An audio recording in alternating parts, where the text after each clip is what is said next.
असल में उलमा ने लिखा है कि तमासील ये तिमसाल की जमा है। उलमा ने लिखा है कि असल में तमासील तिमसाल जो है ना, ये कहते हैं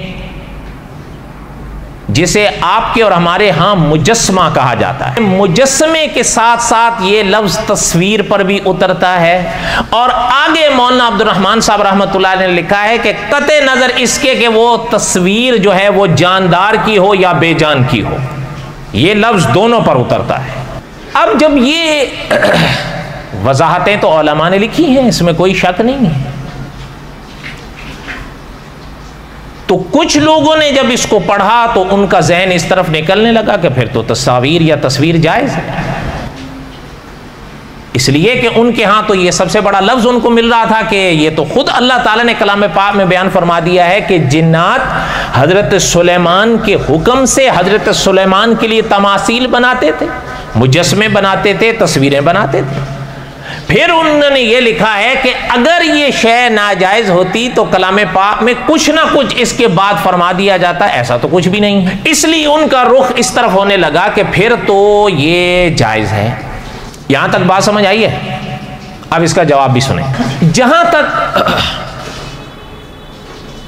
इस बात का जवाब है कि तमासील अगर जायज है, अवलन तो ये बात उलमा ने लिखी है बिल्कुल वाज़ेह नहीं है। उसकी वजह यह है कि जिन उलमा ने तमासील के लफ्ज से तस्वीरें लिखा है कि इसके माने में तस्वीरें हैं और जानदार भी हैं, उन्हीं उलमा ने यह भी लिखा है कि ये बेजान तस्वीरों, बेजान चीज़ों की तस्वीर के लिए भी इस्तेमाल होता है। तो अब बात कतई तो ना रही। एक दूसरी बात, उन उलमा ने यह भी लिखा है कि, और ये बड़ा आम फाहम है, आसानी से आप समझ सकते हैं, मौलाना अब्दुल रहमान साहब रहमतुल्लाह अलैह ने भी लिखा है और दूसरे उलमा ने भी, कि वो शरीयत सुलेमानी थी, ये शरीयत मोहम्मदी है। अगर वो जायज़ थी, अगर भी तमासील या तस्वीर इस हवाले से या मुजस्मे, तो वो हजरत सुलेमान की शरीयत में जायज़ हों तो होंगे, सरवरे कायनात सल्लल्लाहु अलैहि वसल्लम की शरीयत में जायज़ नहीं। अच्छा, ये सब मानते हैं और ये मानी हुई बात है कि ये दौर हुजूर का है। पुरानी शरीयतों के कई ऐसे मसाइल हैं जब हुजूर की शरीयत आई तो वो मनसूख हो गए। इसी तरह उलमा ने लिखा है, उनमें से तमासील भी है कि तमासील पहले अगर जायज था, अगर उसको वाकया उसी माने में माना जाए कि वो जानदार चीज़ों के मुजस्मे और तस्वीर थीं, तब भी पहली शरीयत थी। जब हुजूर की शरीयत आई और जब हुजूर ने मना फरमा दिया तो वो हुक्म मनसूख हो गया और हुजूर का हुक्म नासिख हो गया। अब अमल इस पर होगा, उस पर नहीं। अगर हम देखें, मौलाना अब्दुल रहमान साहब रहमतुल्लाह अलैह ने भी शायद इस बाब के आखिर में शायद इसी तरफ इशारा किया है कि अगर मौजूदा दौर के कुछ आर्जी तकाजे सामने आते हैं, उन्हें मैं और आप अपनी मजबूरी अगर समझें तो उन्हें मजबूरी तक रखें, या उन्हें मैं और आप अपनी गलती समझें, उन्हें गलती तक रखें। उन्हें कभी भी जायज कहने या जायज समझने की कोशिश ना करें। ये जो लफ्ज है ना तस्वीर, उन उलमा ने लिखा है कि तमासील शामिल है इसको। तस्वीर हुजूर की शरीयत में जायज नहीं है। वो इबारतें पढ़ने से तो पता चलता है कि ये तो सब मानते हैं। जो हजरत इब्ने मसूद रजी अल्लाह ताला फरमाते थे कि आका सल्लल्लाहु अलैहि वसल्लम से हमने सुना, समिअतुन नबी सल्लल्लाहु अलैहि वसल्लम यकूल, के हुजूर फरमाते थे, इन्ना अशद्दन्नास अज़ाबन यौमल क़ियामह अल मुसव्विरून। अब ये सारे अपना दलाइल की मौजूदगी में अब इसको कोई जायज़ कैसे कहेगा? कैसे कहेगा कि तस्वीर हो और जायज़ हो? ये तो गलत बात होगी। हाँ, आगे आ गया मसला ये कि जो हजरात इसको जायज़ कहते हैं वो ये नहीं कहते कि तस्वीर जायज़ है। ज़रा इस नुक्ते पर गौर कीजिएगा। वो ये कहते हैं कि हमें बहस तस्वीर की तारीफ में है कि जिसे हम जायज कह रहे हैं या जिसकी हम इजाजत दे रहे हैं, तस्वीर वो है या नहीं। वो ये फर्क करते हैं। वो अब मिसाल के तौर पर उनकी कई मिसालों में से एक मिसाल ये है सरवरे कायनात सल्लल्लाहु अलैहि वसल्लम के ज़माने में कैमरे नहीं थे, मुसव्विर हाथ से तस्वीर बनाते थे या अपना संग तराश पत्थरों से मुजस्मे बनाते थे। अच्छा, अब वो कहते हैं कि यहां पर तस्वीर को उससे जोड़ते हैं। इसमें तो कोई शक नहीं है कि वो दोनों चीजें इसमें शामिल हैं, तमासील हो या तस्वीर हो, इसमें कोई शक नहीं। लेकिन जब दौर आया आपका और मेरा, जिसमें ये चीजें आई हैं, अब अच्छा, उससे पहले, इससे पहले एक वो होते थे जिसके साथ फिल्म आती थी, उसको धुलाना पड़ता था, तस्वीर आती थी। अब ये है कि वो हजरात ये कहते हैं कि ये उसकी तारीफ पे सादिक नहीं आते। वो ये कहते हैं कि ये एक अक्स है और असल और अक्स में फर्क होता है, वो ये कहते हैं। अपनी बात, हमें उनके दलाइल से बहस नहीं है, लेकिन ये चीज याद रखिए, हमारे उलमा ने लिखा है, एक बात जहन में मोटी सी बिठाएं आप, जो असल देखना जायज होगा, अक्स देखना भी जायज होगा।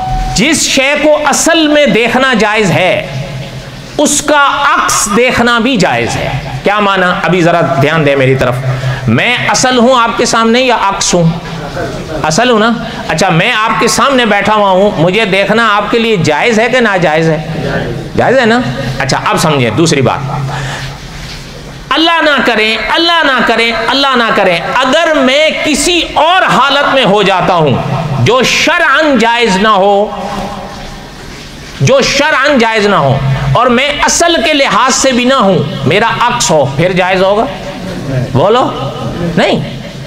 अच्छा, इसको एक और मोटी सी मिसाल से समझिए। मैं अभी आपके सामने बयान कर रहा हूं, ठीक है ना, असल से बयान कर रहा हूं, यह सुनना जायज है कि नहीं? और अल्लाह ना करे, अल्लाह ना करे, अगर मैं बयान के बजाय गाना गाने शुरू कर दूं और गाना भी अक्स की सूरत में हो, सुनना जायज होगा? असल जो जायज रहेगा वो उसका अक्स भी जायज होगा, और जहां पर अक्स नाजायज होगा, असल भी नाजायज होगा। अच्छा, एक और इसकी मोटी सी मिसाल आप समझें।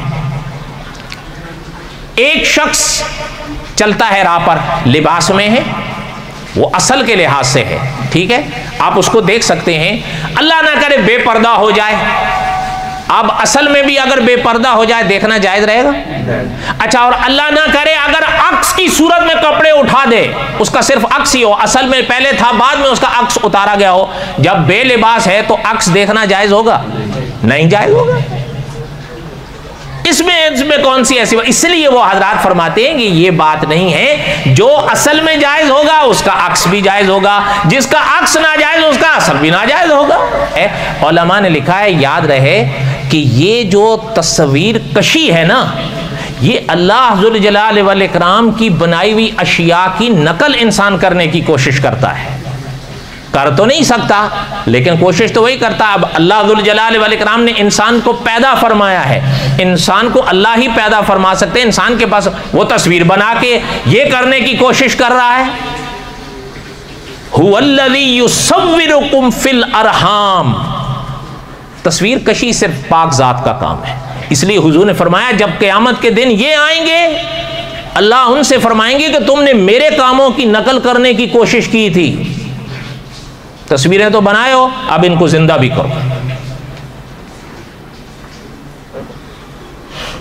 ये जो बनाए उनको जिंदा करो। जिंदा करना उनके बस में होगा? नहीं होगा। इसलिए कि रूह, जिसको जान कहते हैं, एक अल्लाह के हाथ में है। किसी शय में जानदार जान आ ही नहीं सकती, जान जब तक उसको मंजूर ना हो। ये क्या हुजूर ने फरमाया, जब अल्लाह फरमाएंगे इनको जिंदा करो, ये कर नहीं सकेंगे। हुजूर ने फरमाया कि इन्ना अशद्दन्नासी अज़ाबन, सबसे ज्यादा सख्त अजाब उनको हो। हमारे जो अकाबिर थे ना, वो पुरानी और नई में फर्क नहीं करते थे, याद रहे, वो पुरानी और नई में फर्क नहीं करते थे। क्या माना? कोई हाथ से बनाए उसको भी नाजायज कहते थे, कोई मशीन से बनाए उसको भी नाजायज कहते थे। इसी में अमन था। उसकी वजह यह है, जो हजरात बाद में आए उन्होंने डॉट का मसला निकाला, हमें उनसे बहस नहीं है, उनकी अपनी तहकीक है, सर आंखों पर हैं, वो बड़े कीमती लोग हैं, इसमें कोई शक नहीं। लेकिन देखें, उन्होंने जो डॉट का मसला निकाला उसको एक हद तक रखा, उसकी इजाजत एक हद तक थी, लेकिन मैंने और आपने फिर हर हद को उठा दिया है। मैं गलत कह रहा हूं? आप देख ले, खाना खा रहे हैं तब तस्वीर हैं, शादियां हो रही हैं तब तस्वीर हैं। अच्छा, आप देख लें, अब अल्लाह ताला रहम फरमाए, अपना एक मौलवी साहब वो बीमार थे बेचारे, शायद कोई होगा ऐसा मसला, नमाज पढ़ते हुए तस्वीर हैं। एक जगह ताज़ियत करने गए कब्र पे, तो कब्र में खड़े हुए भी तस्वीर है। आप बता दें, जिन्होंने इसको इजाजत के तौर पर भी इजाजत दी थी एक हाथ, अच्छा ये भी आपके शायद इल्म में है, यानी जिन्होंने किसी लिहाज से इजाजत दी वो भी अब अपनी इजाजत से पीछे हो गए। माना वही आ गया कि जो पहले कहे गए थे वही सही था। इसलिए वो हजरात जो ये कहते हैं अक्स की सूरत पर है, वो ये कहते हैं कि जिसकी असल जायज है उसका अक्स जायज है, जिसका अक्स नाजायज है उसकी असल भी नाजायज है। ये बिल्कुल सही मसला है, लेकिन ये बात ज़हन में रखा करें, फिर भी उन्हीं अकाबिर के फैसले को सर आंखों पर रखें, बिला जरूरत इसको इस्तेमाल न करें, जिसको शौकिया कहते हैं।